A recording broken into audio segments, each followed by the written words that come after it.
ಗೆಲುವಿಗೆ ಶ್ರಮಿಸುವ ಧೀರರೇ. ವೇಷ ಭಾಷೆಗಳು ನೂರಾರು, ಎಲ್ಲಿ ನಾವು ಒಂದೇ. ವೇಷ ಕ್ಲೇಶಗಳ ದೂರ ಮಾಡಿ ಬನ್ನಿ ಎಲ್ಲ ಮುಂದೆ. ಭಾರತ ಮಾತೆ ನಿನಗೆ ವಂದನೆ, ಭೂಮಿಯಲ್ಲಿರುವ ಸ್ವರ್ಗ ನೀನೆ. ನಮ್ಮಯ ಜನುಮ ನಿನಗೆ ಅರ್ಪಣೆ, ಗಡಿಯನ್ನು ದಾಟಿ ಕೂಗಿ ಹೇಳು ಹೆಮ್ಮೆಯಲಿ. ಭಾರತ ಭಾರತ ಭಾರತ ಭಾರತ. ಪರಮ ಪೂಜ್ಯ ಡಾಕ್ಟರ್ ಜಿ ಅವರ ರಾಷ್ಟ್ರ ನಿರ್ಮಾಣ ಕಾರ್ಯಕ್ರಮಕ್ಕೆ ಶುಭ ಕೋರುವವರು ಸಂಧ್ಯಾ ಶೆಟ್ಟಿಗಾರ್, ಬೆಂಗಳೂರು.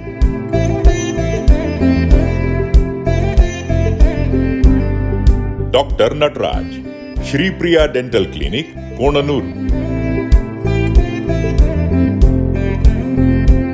ವಿವೇಕ ಜಾಗೃತ ಬಳಗ, ಹಾಸನ.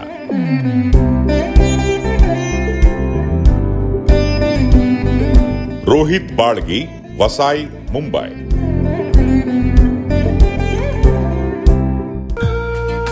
ಕಳೆದ 17 ವರ್ಷಗಳಿಂದ ಪ್ರತಿ ಗುರುವಾರ ರಾತ್ರಿ 10:10 ಸಹಸ್ರಾರು ಮಂದಿ ಸದ್ಭಕ್ತರಲ್ಲಿ ಆತ್ಮಶಕ್ತಿ ಜಾಗೃತಿಯನ್ನು ಮೂಡಿಸುವ ಪರಮ ಪೂಜ್ಯ ಡಾಕ್ಟರ್ ಜಿ ಅವರ ಚೇತೋಹಾರಿ ಕಾರ್ಯಕ್ರಮದ ಪಾವನ ಸಂಚಿಕೆ ಇದಾಗಿದೆ. ಈ ಜಗತ್ತಿಂದು ಕೇವಲ ಮಾಯಾಲೋಕದಲ್ಲೇ ವಿಹರಿಸುತ್ತಿದೆ.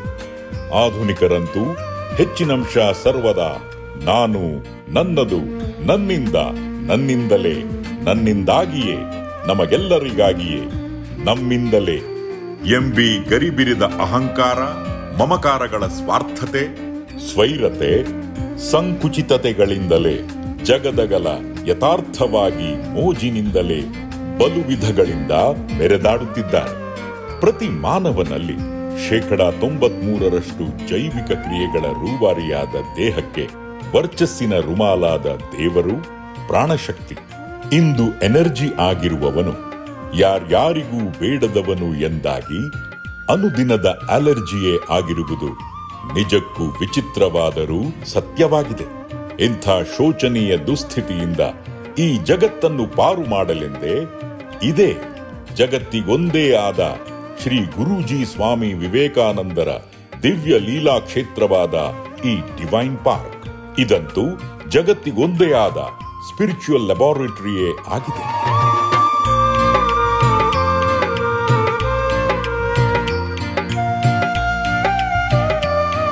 ಸ್ಪಿರಿಚುವಲ್ ಹೀಲಿಂಗ್ ಹಾಸ್ಪಿಟಲ್ ಕೂಡ ಆಗಿದೆ ಎಂಬುದಂತೂ ತೆರೆದ ಸತ್ಯವಾಗಿದೆ.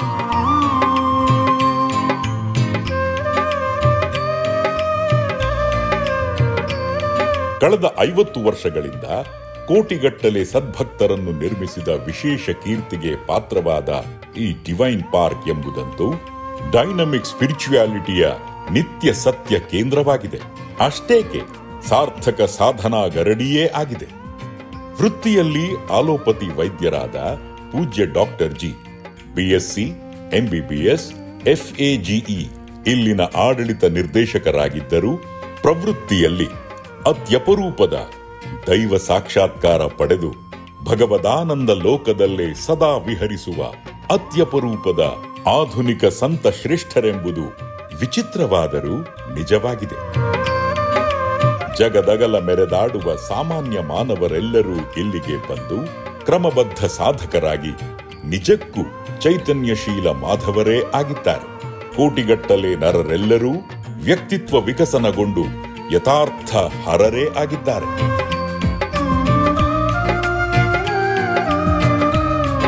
ದೇವರು ದೇಗುಲಗಳಲ್ಲೆಲ್ಲ ಕೇವಲ ಇನರ್ಟ್ ಜಡಮೂರ್ತಿಯಂತೂ ಅಲ್ಲವೇ ಅಲ್ಲ. ನಿಜಕ್ಕೂ ಆತನಂತೂ ಸರ್ವದಾ ಆಲ್ ಅಲರ್ಟ್, ಚಿನ್ಮಯಿ ಸರ್ವಶಕ್ತನೇ ಹೌದು ಎಂಬುದನ್ನು ಕಳೆದ 60 ವರ್ಷಗಳಿಂದಲೂ ಸಾಕ್ಷಾತ್ತಾಗಿ ಅನುಭವಿಸಿ ಪ್ರತಿ ಕ್ಷಣವೂ ಬಗೆ ಬಗೆಯಲ್ಲಿ ಭಗವದಾನಂದ ಲೋಕದಲ್ಲೇ ವಿಹರಿಸುವ ಪೂಜ್ಯ ಡಾಕ್ಟರ್ ಜಿ ಕ್ಷಣ ಕ್ಷಣವೂ ದೇವರೆಲ್ಲರ ಮಧುರವಾಣಿಯ ದಿವ್ಯಾನಂದವನ್ನು ಆಲಿಸುತ್ತಲೇ ದೇವರೆಲ್ಲರ ಸಾಕ್ಷಾತ್ ದರ್ಶನವಾದ ಭವ್ಯಾನಂದದ ಸೌಭಾಗ್ಯದಿಂದಲೇ ನಲಿದಾಡುವ ಸಂತ ಶ್ರೇಷ್ಠರೇ ಆಗಿರುವುದಂತೂ ಜಗದಗಲ ತಿಳಿಯದ ಪರಮ ಸತ್ಯವೇ ಆಗಿದೆ. ಈ ಡಿವೈನ್ ಪಾರ್ಕ್ನ ಸಕ್ರಿಯ ಶಾಖೆಗಳಾಗಿ ನೂರಾರು ವಿವೇಕ ಜಾಗೃತ ಬಳಗಗಳು ಡಿವೈನ್ ಸ್ಪಾರ್ಕ್ಸ್ ಜಗದಗಲ ಕಂಗೊಳಿಸಿ ವ್ಯಕ್ತಿತ್ವ ನಿರ್ಮಾಣ, ವ್ಯಕ್ತಿತ್ವ ವಿಕಸನ, ಆತ್ಮೋದ್ಧಾರ ಹಾಗೂ ಲೋಕೋದ್ಧಾರಗಳ ಪವಿತ್ರ ಕೈಂಕರ್ಯವನ್ನೇ ನಗು, ನಯ, ನಲಿವಿನಿಂದಲೇ ಹಲವಾರು ವರ್ಷಗಳಿಂದಲೂ ಮಾಡುತ್ತಲೇ ಬಂದಿವೆ. ಇಂಥ ಬೆಳವಣಿಗೆಯಂತೂ ನಿಜಕ್ಕೂ ಕಣ್ಣು ಕುಕ್ಕುವಂತೆಯೇ ಇದೆ. ಎಲ್ಲರೂ ಅವಕ್ಕಾಗುವಂತೆಯೇ ವಿಚಿತ್ರ, ವಿಶೇಷ, ವಿಶಿಷ್ಟ ಸನ್ನಿವೇಶಗಳ ಸರಣಿಯೇ ಈಗಂತೂ ಆಗುತ್ತಿವೆ.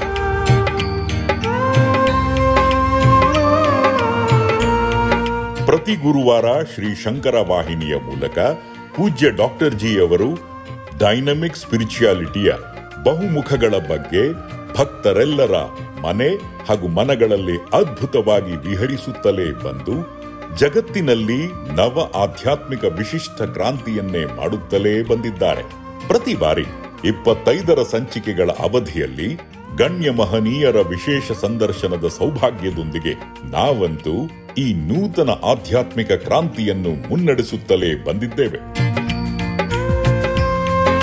ಇಂದೀಗ ವಿಶೇಷ ಸಂಚಿಕೆಯಲ್ಲಿ ವಿಶ್ವವಿಖ್ಯಾತ ಸುಮಧುರ ಕಂಠದ ಮಾನ್ಯ ಪುತ್ತೂರು ನರಸಿಂಹನಾಯಕ್ ಅವರ ಭಕ್ತಿ ಜ್ಞಾನ ಸಂಗಮ ವಿಶೇಷ ಸಂದರ್ಶನವನ್ನು ನೀಡುತ್ತಿದ್ದೇವೆ. ಅದಂತೂ ಸದಾ ಮೈ ನವಿರೇಳಿಸುವಂಥದ್ದೇ ಆಗಿದೆ. ಆಧುನಿಕ ಜನಮನದ ನಾನಾ ವಿಧದ ಪ್ರಶ್ನೆಗಳನ್ನೆಲ್ಲ ಕೇಳಿ ರೋಚಕ ರಮಣೀಯ ಉತ್ತರಗಳನ್ನೆಲ್ಲ ಹೊಮ್ಮಿಸಿದ್ದಂತೂ ಅತಿ ವಿಸ್ಮಯಕರವೇ ಆಗಿದೆ. ಆಲಿಸಿ ಆನಂದಿಸಿ.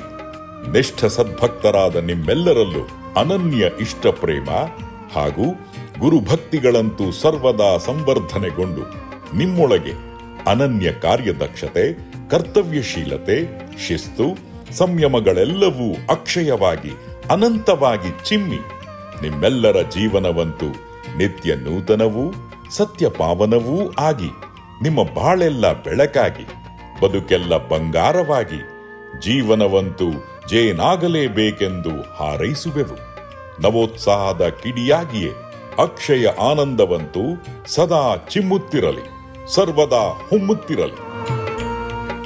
ಪ್ರೇಕ್ಷಕರಿಗೆ ನಮಸ್ಕಾರಗಳು. ಮೊದಲಿಗೆ ಗುರುಚರಣಾರವಿಂದಗಳಲ್ಲಿ ಸಾಷ್ಟಾಂಗ ವಂದನೆಗಳನ್ನು ಪ್ರಣಾಮಗಳನ್ನು ಮಾಡ್ತೇನೆ.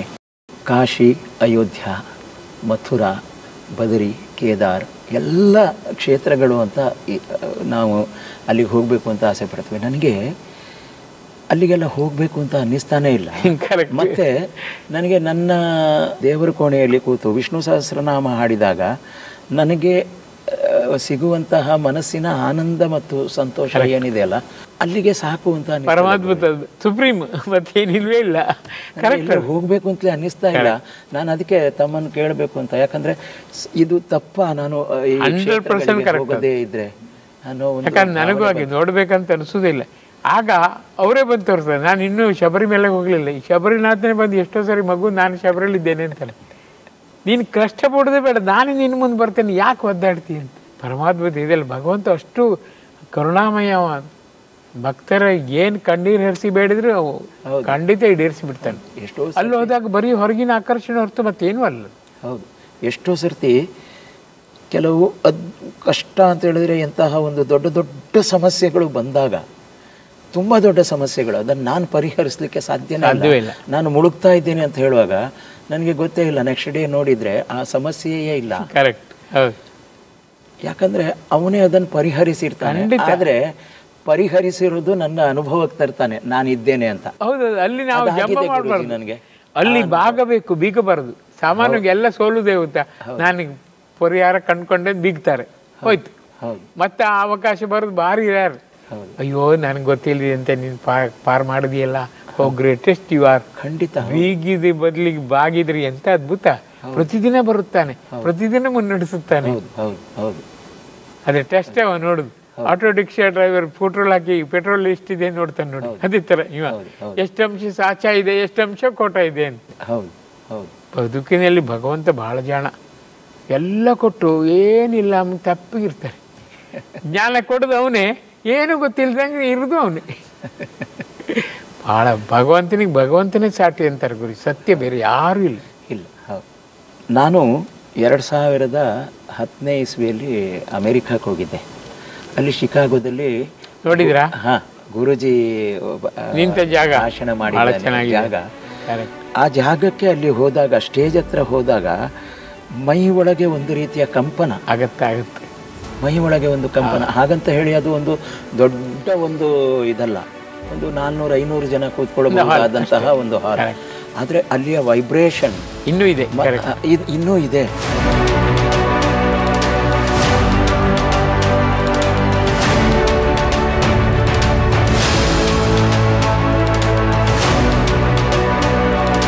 ಮತ್ತು ಅಲ್ಲಿ ಒಳಗಡೆ ಹೋದಾಗ ನನಗೆ ಅಲ್ಲಿಯ ಅಮೇರಿಕನ್ಸ್ ಕೇಳಿದರು, ಇಂಡಿಯಾದಿಂದ ಬಂದಿದ್ದೀರಾ, ಸ್ವಾಮೀಜಿಯವರನ್ನು ಕಾಣಬೇಕಾ ಅಂತ ಕೇಳ್ತಾರೆ. ಅಂದರೆ ಬಹಳಷ್ಟು ಜನ ಅವರು ಕೂಡ ಅಲ್ಲಿ ಅದನ್ನು ಅನುಭವಿಸಿದ್ದಾರೆ. ಕರೆಕ್ಟ್.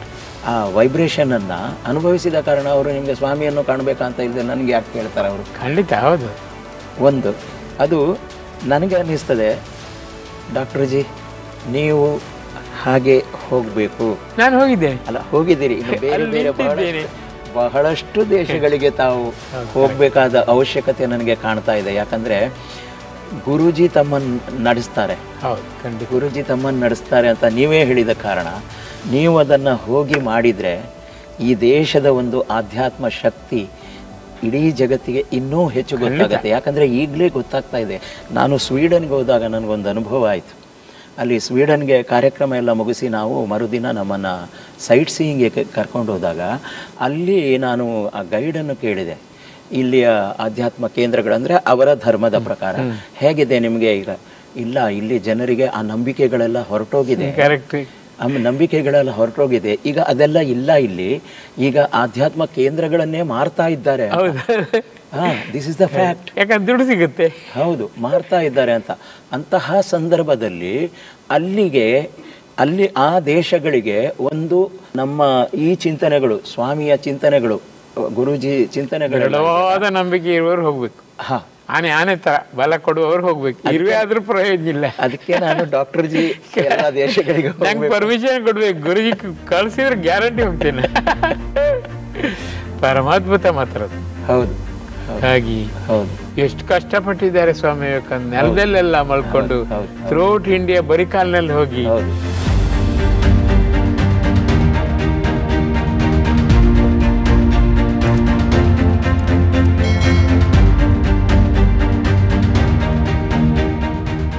ನನಗೆ ಅದರಲ್ಲಿ ಇನ್ನೊಂದು ಸಂತೋಷ ಆಗೋದೇನೆಂದ್ರೆ, ಅವರು ಅಮೆರಿಕಕ್ಕೆ ಹೋಗದಂತಹ ನಮ್ಮ ಮಹಾರಾಜರು ಅವರಿಗೆ ಒಟ್ಟಿಗೆದ್ರು ಆ ಒಂದು ಹೋಗ್ಬೇಕು ಅಂತ ಹೇಳೋದಿದೆಯಲ್ಲ, ಅದು ನಮ್ಗೆ ಇನ್ನೂ ಹೆಚ್ಚು ಸಂತೋಷ ಕೊಡುತ್ತೆ. ಯಾಕಂದ್ರೆ ನಮ್ಮ ಮಹಾರಾಜರಿಗೆ ಅದರ ಬಗ್ಗೆ ಆ ಕಾಳಜಿ ಇದ್ದಿದ್ದು, ಮೈಸೂರು ಸಾಮ್ರಾಜ್ಯದ ನಮ್ಮ ಮಹಾರಾಜರಿಗೆ. ಅಂದ್ರೆ ಆಧ್ಯಾತ್ಮ ಹಾಗೂ ಆ ರಾಜರುಗಳ ಒಂದು ಸಂಬಂಧ ಹೇಗಿತ್ತು, ಅವರಿಗೆ ಸ್ವಾಮೀಜಿಯವರ ಬಗ್ಗೆ ಆಗಲಿ ಮತ್ತೆ ಸ್ವಾಮೀಜಿಯವರಿಗೆ ಈ ಅಧಿಪತ್ಯದಲ್ಲಿರುವವರ ಬಗ್ಗೆ ಇರುವ ಪ್ರೀತಿ ಆಗಲಿ, ಇದು ಎರಡರ ಸಮನ್ವಯ ವಿಚ್ ಇಸ್ ನಾವೀಗ ಕಾಣ್ಲಿಕ್ಕೆ ಸಾಧ್ಯ ಇಲ್ಲ. ಹೌದು. ಆ ದೃಷ್ಟಿಯಿಂದ ನೋಡಿದಾಗ ನನಗೆ ಇದರ ಅವಶ್ಯಕತೆ ಅನ್ನಿಸ್ತಾ ಇದೆ. ಹೌದು. ನಮ್ಮ ದೇಶದವರು ಈಗ ವಿದೇಶಿಯರಾಗ್ತಾ ಇದ್ದಾರಲ್ಲ, ವಿದೇಶಿಯ ಸಂಸ್ಕೃತಿಗೆ ಮಾರು ಹೋಗಿ. ಹೌದು. ಎದೆ ಹಾಲು ಕೊಡೋದು, ಟಿವಿ ಮುಂದೆ ಕೂತ್ಕೊಂಡು ಎದೆ ಹಾಲು ಕೊಡಿಸೋದು, ಗುರುಜಿ ಅದನ್ನು ಎಷ್ಟು ನೊಂದ್ಕೋತಾರೆ. ಹೌದು. ಅಲ್ಲಿ ಕುಣಿತಾ ಇರ್ತಾರೆ. ತಾಯಿ ಅದನ್ನ ಆ ಹಾಲಿನ ಸಂಸ್ಕಾರವನ್ನು ಆ ಮಗುವಿನಲ್ಲಿದ್ದಾಗ ಮಗುಗೆ ತನ್ನೊಳಗೆ ದೇವರಿದ್ದಾನಂತ ಹೇಳುವವರು ಇಲ್ಲ ಜೀವನದಲ್ಲಿ. ಹೌದು ಹೌದು. 9 ತಿಂಗಳು ಯಾಕೆ ಹೊತ್ಕೋಬೇಕಂದ್ರೆ 9 ತಿಂಗಳು ಪಾಠ ಮಾಡ್ಬೇಕಂತಾರೆ ಗುರುಜಿ. ನೀನು ಸಾಕ್ಷಾತ್ ಭಗವಂತನ ಅಂಶ, ನೀನು ಬಂದ್ಮೇಲೆ ನಾನು ನಿನ್ನ ಆತ್ಮವಿಶ್ವಾಸ ಮೂಡಿಸ್ತೇನೆ, ನಿನ್ನ ಚತುರತೆ ಮೂಡಿಸ್ತೇನೆ, ನೈವಿನಿ ಹಿಮ್ಮಿಸ್ತೇನೆ. ಯಾವ ತಾಯಿ ಹೇಳ್ತಾಳೆ ಅಂತಾರೆ. ಎಲ್ಲ ಹೋಗಿದೆ. ಪ್ರಹ್ಲಾದನಿಗೆ ಹೇಳಿದಾಗ ಎಷ್ಟು ಸತ್ಯ ಅದೇ. ಆ ಕಾಲದಲ್ಲಿ ಅವ್ರಿಗೆ ಗೊತ್ತಿತ್ತು ನೋಡಿ. ಹೌದು. ಎಷ್ಟು ಸತ್ಯ. ಅದನ್ನ ನಾವೀಗ ತಿರಸ್ಕಾರ, ಗೊಡ್ಡು, ಜಡ ಅಂತ ಹೇಳ್ತೇವೆ. ಒಂದು ಅಮೂಲ್ಯ ದೇಹ, ಒಂದು ಅಮೂಲ್ಯ ಆತ್ಮಕ್ಕೆ ನಾವು ಯಾವ ಪುರಸ್ಕಾರ ಕೊಡ್ತಾನೆ ಇಲ್ಲ. ದುರಂತ, ವಿನಾಶ ಕಾಲ, ವಿಪರೀತ ಬುದ್ಧಿ ಅಷ್ಟೇ. ಮತ್ತೆ ಒಂದು ಅದ್ಭುತ ಏನಂತ ಹೇಳಿದ್ರೆ, ನಾವು ರಾಮಕೃಷ್ಣ ಆಶ್ರಮಕ್ಕೆ ಹೋದರೆ ಅಥವಾ ಸ್ವಾಮೀಜಿಯನ್ನು ನಂಬುವಂತಹ ಮತ್ತು ಅನುಸರಿಸುವಂತಹ ಯಾವುದೇ ಕೇಂದ್ರಗಳಾಗಲಿ, ಆಧ್ಯಾತ್ಮ ಕೇಂದ್ರಗಳಾಗಲಿ, ಅಲ್ಲಿ ಹೋದಾಗ ಇರುವಂತಹ ಒಂದು ಮೌನದ ವಾತಾವರಣ, ಶಿಸ್ತು, ಮೌನ. ಈ ಮೌನ ಎಷ್ಟು ಸುಂದರ ನನಗನ್ಸೋದು. ಆ ಮೌನದಲ್ಲಿ ಕರಾಳ ಮೌನ ಕೂಡ ಇರ್ಬೋದು. ಆ ಮೌನ ಅಲ್ಲ ಇದು. ಇದು ಒಂದು ರೀತಿಯಲ್ಲಿ ಮನಸ್ಸಿಗೆ ಆನಂದ ಕೊಡುವಂತಹ ಮೌನ. ಈ ಮೌನ, ಈ ಶಿಸ್ತು, ಈಗ ನಾನು ಇಲ್ಲಿಗೆ ಬಂದಾಗ ಕೂಡ ನನಗೆ ಅನಿಸಿದ್ದು, ನಾನು ಇವತ್ತು ಬರುವ ಸಂದರ್ಭದಲ್ಲಿ ಹೇಳಿದ ಸಮಯಕ್ಕಿಂತ 10-15 ನಿಮಿಷ ಸ್ವಲ್ಪ ಬೇಗ ಬಂದೆ ನಾನು. ಅದು ಬಹುಶಃ ಗುರುಜಿ ಪ್ರೇರಣೆ ಇರಬಹುದು. ಖಂಡಿತ ಬಂದ ಕಾರಣ ನನಗೆ ಪೂಜೆ ಸಿಕ್ತು. ಕರೆಕ್ಟ್. ಬಹುಶಃ ಗುರೂಜಿ ಸುಮ್ಮನೆ ಬರೋದಲ್ಲ, ನೀನು ಬಂದು ಮೊದಲಿಗೆ ಪರಮಾತ್ಮನಿಗೆ ಶರಣಾಗು ಅಂತ ಒಂದು ಸಂದೇಶ ಕೊಟ್ಟದ್ದಿರಬಹುದು. ಅದಕ್ಕೆ ನಾನು 15 ನಿಮಿಷ ಬೇಗ ಬಂದಿರಬಹುದು. ಬಂದು ನಾನು, ಆದರೆ ಅಲ್ಲಿ ಅಷ್ಟು ಜನ ಇದ್ದಾಗ ಕೂಡ ಒಂದು ಮೌನ ಆವರಿಸಿತು. ದಿವ್ಯ ಮೌನ. 400 ಮಂದಿ ಇದ್ರಿ. ಹೌದು, ದಿವ್ಯ ಮೌನ.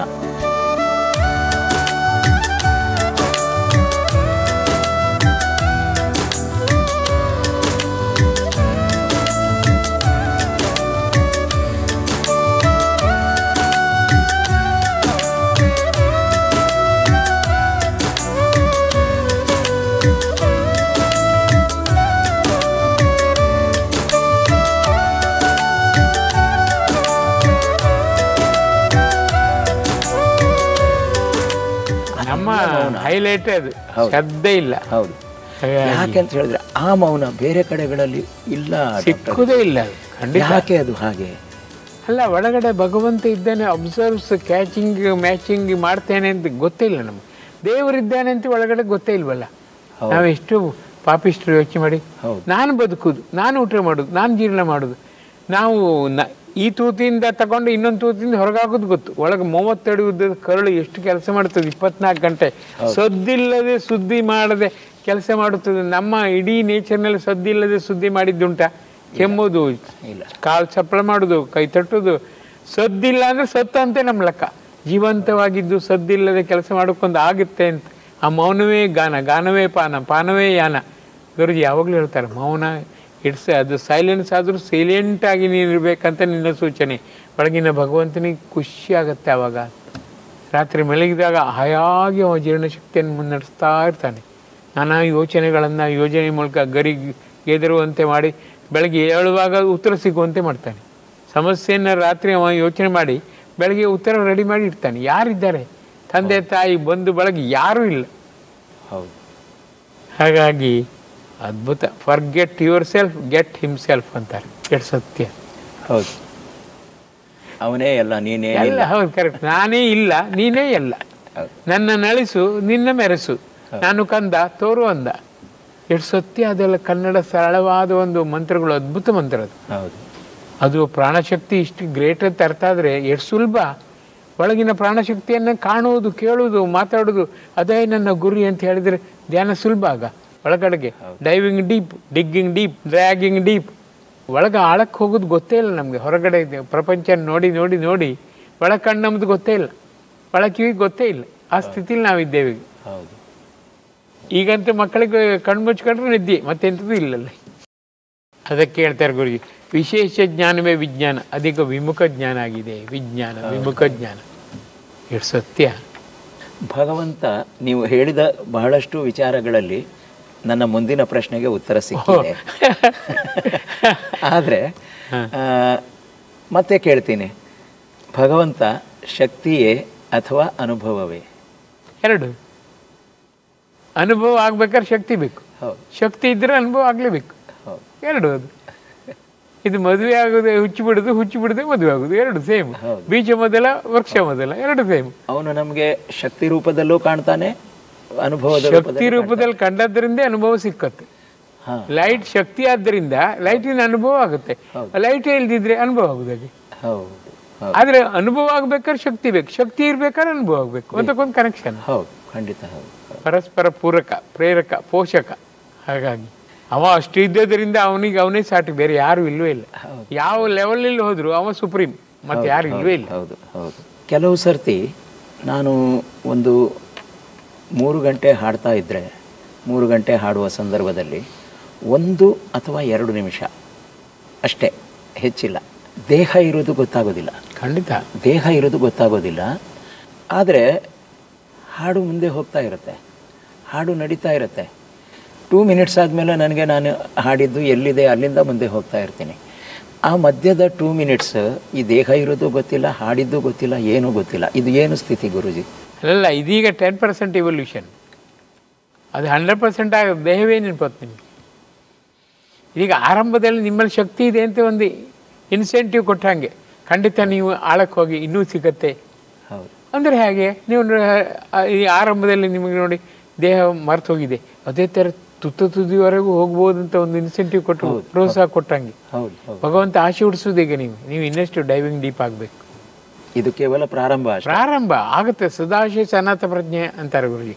ಸದಾಶಯ ಸನಾತ ಪ್ರಜ್ಞೆ ಉಜ್ವಲವಾದ 2 ಕಣ್ಣುಗಳು. ಸದಾಶಯ ಮೂಲಕ ಆಗುತ್ತದೆ ಎಂಬ ಭರವಸೆ ತಗೋ. ಸನಾತ ಪ್ರಜ್ಞೆ ಭಗವಂತ ಜೊತೆಗಿದ್ದಾನೆ ಅಂತ ಹೆದರಬೇಡ ಮಗು, ಸ್ಫೂರ್ತಿ ತಗೋ. ಎಷ್ಟು ಅದ್ಭುತ ಯೋಚನೆ ಮಾಡಿ. ಹೌದು, ನಾನು ಅದೇ ಹೇಳೋದು, ನೀವು ಹಾಡುವಾಗ ಭಗವಂತನ ಸಾಕ್ಷಾತ್ ದರ್ಶನ ಸಿಕ್ಕಿದ್ರೆ ಆಯ್ತು ಮಾಡಿಸ್ತೇನೆ ಅಂದಿದ್ದಾರೆ. ನಿಮಗಾಗಿ ನಾನು ಎಷ್ಟು ಬೇಡ್ತೇನೆ ಗೊತ್ತಾ? ಅದು ಮೆಕ್ಯಾನಿಕಲ್ ಹಾಡಬಾರ್ದು. ನಿನ್ನನ್ನು ಕಂಡು ನಾನು ಹಾಡ್ತಾ ಇರುವಾಗ ನೀನು ನಗ್ತಾ ಇರಬೇಕು, ಆಶೀರ್ವಾದ, ಅಭಯ, ವರದೆ ಎಲ್ಲ ಕೊಡಬೇಕು. ಆ ಭಾಗ್ಯ ನಿಮಗೆ ಸಿಗ್ಬೇಕಂತ ನನ್ನ ಹೇಗಿದೆ ಯೋಚನೆ. ಹಾಗಾಗಿ ಅದೇ ನೀವು ಹೇಳಿದ ಹಾಗೆ ಒಂದು ಆ ದೇಹ ಮರೆತು ಹೋಗುತ್ತೆ ನನಗೆ, ನನ್ನ ದೇಹ. ಇನ್ನೊಂದೇನೆಂದರೆ 2 ಗಂಟೆ ಹಾಡಿದರೆ 3 ಗಂಟೆ ಹಾಡಿದರೆ 3 ಗಂಟೆ ಹಾಡಿದ್ಮೇಲೆ ನನಗೆ ಕೇವಲ ನಾನು ಅರ್ಧ ಗಂಟೆ ಹಾಡಿದ ಆಯಾಸವೇ ಇಲ್ಲ, ಆಯಾಸ ಇಲ್ಲ. ಕೇವಲ ನಾನು ಹಾಡಿರೋದು 3 ಗಂಟೆ ಆಯ್ತಾ? ಅದೇ ಕರೆಕ್ಟ್. ಅಂದ್ರೆ ಹಾಡಿದ್ದೆಲ್ಲ ಅವನೇ, ನೆಪ ಮಾತ್ರಕ್ಕೆ ನೀವು ಹಾಡಿದ್ದೆಲ್ಲ ಒಂದೇ, ಕೆಲಸ ಎಲ್ಲ ಒಂದೇ. ದಾಸರೆಂದರೆ ಪುರಂದರ ದಾಸರಯ್ಯ, ದಾಸರೆಂದರೆ ಪುರಂದರ ದಾಸರಯ್ಯ, ದಾಸರೆಂದರೆ ಪುರಂದರ ದಾಸರಯ್ಯ. ವಾಸುದೇವ ಕೃಷ್ಣನ್ನ ಸೂಸಿ ಪೂಜಿಸುವಂತ, ವಾಸುದೇವ ಕೃಷ್ಣನ್ನ ಸೂಸಿ ಪೂಜಿಸುವಂತ, ದಾಸರೆಂದರೆ ಪುರಂದರ ದಾಸರಯ್ಯ. ಅದ್ಭುತ, ಸತ್ಯ, ಖಂಡಿತ. ಏನು ಮಾಡ್ಬೋದು, ಮ್ಯಾಜಿಷಿಯನ್ ಇದ್ದಂಗೆ. ಲೌಕಿಕ ಮ್ಯಾಜಿಷಿಯನ್ ಹಣಕ್ಕಾಗಿ, ಅವ ಹಂಗಲ್ಲ, ಗುಣಕ್ಕಾಗಿ. ಗುಣ ಇದ್ದಲ್ಲಿ ಓಡಿ ಬರ್ತಾನೆ, ಇವ ಹಣ ಕೊಟ್ಟಲ್ಲಿ ಓಡಿ ಬರ್ತಾನೆ, ಲೌಕಿಕ ಅಷ್ಟೇ. ಹಾಗಾಗಿ ಪರಮಾದ್ಭುತ ಅದು. ಇದು ಅನುಭವಿಸಿದವ್ರಿಗೆ ಮಾತ್ರ ಗೊತ್ತು, ಇಲ್ಲದವ್ರಿಗೆ ಅರ್ಥವ್ಯಾಪ್ತಿಯಲ್ಲಿದೆಯಲ್ಲ. ಹೌದು ಹೌದು. ಒಂದೊಂದು ಸರ್ತಿ ಹಾಡಿದಾಗ ತುಂಬ ಇಮೋಷನಲ್ ಆಗಿಬಿಟ್ಟು, ಹೌದು ಕರೆಕ್ಟ್, ತುಂಬ ಇಮೋಷನಲ್, ಕಣ್ಣೀರು ಬರುತ್ತೆ, ಮತ್ತು ಏನೇನೋ ಭಾವನೆಗಳು ಬಂದುಬಿಡ್ತವೆ. ಇದಕ್ಕೆ ಸಾಹಿತ್ಯ ಹೌದು, ಯಾಕಂದರೆ ದಾಸರು ಅಥವಾ ಸುಸಂಸ್ಕಾರ, ಇದಕ್ಕೆ ನಾ ಹೇಳಿದಾರೆ ಸುಸಂಸ್ಕಾರದಿಂದಾಗಿ ಸಾಹಿತ್ಯ ಸಂಚಿತ ಸುಸಂಸ್ಕಾರ ಅಡಿ ಇರುತ್ತೆ. ಹಾಡ್ತಾ ಹಾಡ್ತಾ ಅದು ಮೇಲೆ ಬರುತ್ತೆ, ಮೇಲೆ ಬಂದಾಗ ಅದಕ್ಕೆ ಗರಿ ಮೂಡುತ್ತೆ, ಗರಿಯಿಂದ ಪರಿಯಿಂದ ದಾರಿ, ನಾನಾ ದಾರಿಯಲ್ಲಿ ನಿಮಗೆ ಮನಸ್ಸಿಗೆ ಆಕರ್ಷಣೆ ಬರುತ್ತೆ. ಕಾಪಾಡ್ತೇನೆ, ಇದ್ದೇನೆ, ನೋಡುತ್ತಿದ್ದೇನೆ, ಪರೀಕ್ಷಿಸ್ತೇನೆ, ಈ ನೋ ಪಾಪ ಎಂಬ ಭಾವ ಒಳಗಿಂದ ಬರುವಾಗ ನಿಮ್ಗೆ ಆ ಥರ ಆಗುತ್ತೆ. ಭಗವಂತನಿಗೆ ಖುಷಿಯಾದ ಅವ 10 ಕೈಗಳಿಂದ ಆಶೀರ್ವದಿಸಿ ಮೇಲೆತ್ತುತ್ತೇನೆ ಮಗು, ಚಿಂತೆ ಬೇಡ, ಚಿಂತನೆ ಮಾಡು, ಚಿಂತೆ ಬೇಡ, ಚಿಂತನೆ ಮಾಡು ಅಂತ ಹೇಳ್ತಾ ಇರ್ತಾನೆ. ಅವಾಗ ಲೋಯೆಸ್ಟ್ ವಾಲ್ಯೂಮನ್ನು ಹೈಯೆಸ್ಟ್ ಮಾಡೋ ಅಂತ ಬಿಡ್ಬೇಕಂತಾರೆ ಗುರು. ಭಗವಂತ 24 ಗಂಟೆ ಮಾತಾಡ್ತಾನೆ, ಅದ್ರ ಲೋಯೆಸ್ಟ್ ವಾಲ್ಯೂಮ್ನಲ್ಲಿ ಮಾತಾಡಿದಂಗೆ ಆಗಬೇಕು. ನಾನು ಹೇಳಿದ್ದೇನೆ ಅಂತ ಅವನಿಗೆ ಆಗಬೇಕು. ನೀ ಹೇಳಿದ್ದಿ ಕರೆಕ್ಟ್, ನಂಗೆ ಕೇಳುವಂತೆ ಮಾಡೋ, ಒಳ ಕಿವಿ ತೇರಿಸೋ, ಒಳ ಕಣ್ಣು ತೇರಿಸೋ. ಮಗು ತಾನೇ, ನಿಂಗೆ ಕೋಟಿಗಟ್ಟಲೆ ಭಕ್ತರಿದ್ದಾರೆ, ನಂಗೆ ನೀನೊಬ್ಬನೇ ತಂದೆ ತಾಯಿ ಬಂದು ಬಳಗ ಹೊಳೋ ಅಂತ ಹತ್ಬಿಡಬೇಕು. ಆಗ ಬಂದು ಕಣ್ಣೀರು ಒರೆಸಿ, ಅಳಬೇಡ ಮಗು, ಇದ್ದೇನೆ ಅಂತ. ಇದೆಲ್ಲ ಅನುಭವಗಳು, ಸಾಕ್ಷಾತ್ತಾಗಿ ಸ್ಪಷ್ಟ ಅನುಭವ. ಒಂದು ಊದಿನ ಬತ್ತಿ ಹಚ್ಚಿಟ್ರೆ ಆ ಹೊಗೆ ಹೇಗೆ ಹೋಗುತ್ತೆ, ಆ ಹೊಗೆಯಲ್ಲೇ ಭಗವಂತನ ರುಂಡ ಮುಂಡ ಕೈ ಕಾಲು ಕಂಡ್ರೆ ಹೇಗೆ, ಹಾಗೆ ದರ್ಶನ ಅಂದ್ರೆ ಅದೇ. ಹೌದು. So simple, so complex, so rational, ಎಲ್ಲವೂ ಸಾಧ್ಯ, ಸೋ ಡೈನಮಿಕ್. ಅದಕ್ಕೆ ಡೈನಮಿಕ್ ಸ್ಪಿರಿಚುವಾಲಿಟಿ ಅಂತಾರೆ ಗುರುಜಿ. ಬರೀ ಕಾಷಾಯ ಬಟ್ಟೆ ಹಾಕೊಳ್ಳದೆ ನಾಮ ಭಸ್ಮ ಹಾಕೊಂಡು ತಿರುಗಿ ಏನು ಪ್ರಯೋಜನ? ಇತರರಲ್ಲಿ ಸ್ಫೂರ್ತಿ ತುಂಬಬೇಕು, ಭಗವಂತ ಇದ್ದಾನಂತ ಹೇಳ್ಬೇಕಂತಾರೆ. ನಮ್ಮ ಹಳೆಯ ಪುರೋಹಿತರು ನೋಡಿ, ಮಣ ಮಣ ಮಣ ಅಂತ ಹೇಳಿದಷ್ಟೇ ಹೇಳುದು, ಆ ಸೀಮೆ ಬಿಟ್ಟು ಹೊರಗೆ ಬರುವುದೇ ಇಲ್ಲ. ಕನಕದಾಸರು ಅದೇ ಹೇಳ್ತಾರೆ ನೋಡಿ, ಪಟ್ಟವೋ ಸನ್ಯಾಸ ಪಟ್ಟವೋ ಅಂತ ಹಾಡನ್ನು ನೀವು ಈಗ ಏನು ಹೇಳ್ತಾ ಇದ್ದೀರಲ್ಲ ಅದನ್ನೇ ಹೇಳ್ತಾರೆ. ಖಂಡಿತ ಆ ಕಾಲದಲ್ಲಿ ಹೌದು, ಪ್ರಾಕ್ಟಿಕಲ್ ಇಂಪ್ರೂವ್ಮೆಂಟ್ ಇಲ್ದ್ರೆ ಏನು ಪ್ರಯೋಜನ? ಹೌದು ಹೌದು. ಅಯ್ಯೋ ದೇವ್ರ, ಆ ದಾಸರ ಪದ್ಯ ಎಲ್ಲ ಎಷ್ಟು ಅದ್ಭುತ. ಪುರಂದರದಾಸರೊಂದು ಸ್ವಾಮಿ ವಿವೇಕಾನಂದ ಹೌದಲ್ಲ? ಹೌದು, ಅವ್ರು 7వ ಜನ್ಮದಲ್ಲಿ ಇದು ಬರುತ್ತೆ, ಶಂಕರಾಚಾರ್ಯರು ಅವರೇ. ಹಾಂ ಹಾಂ. ಹಾಗಾಗಿ ಅಂತ ಕತೆ. ಸಪ್ತರ್ಷಿ ಭವನದಿಂದ ಅಂತ ಒಂದು ಹಾಡ ಇದೆ, ಅದೆಲ್ಲ ಅವರೇ ಹೇಳಿದ್ದು. ಹನುಮಂತ ಅವರೇ, ಓಹೋ, ಕೃಷ್ಣದಾಸ ಅರ್ಜುನ ಅವರೇ ಅಂತ ಕತೆ. ಹಾಗಾಗಿ ನಮ್ಮ ಲಿಟ್ರೇಚರ್ ಓದಿ ಪುರ್ಸೊತ್ತಾದಾಗ ಅದಕ್ಕೆ ಕೊಟ್ಟದ್ನ.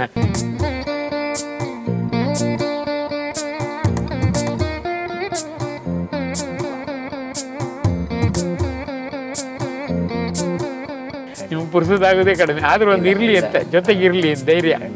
ಅಮ್ಮ ಇದ್ರೆ ಮಗುಗೆ ಹೇಗೆ ಧೈರ್ಯವೋ ಹಾಗೆ.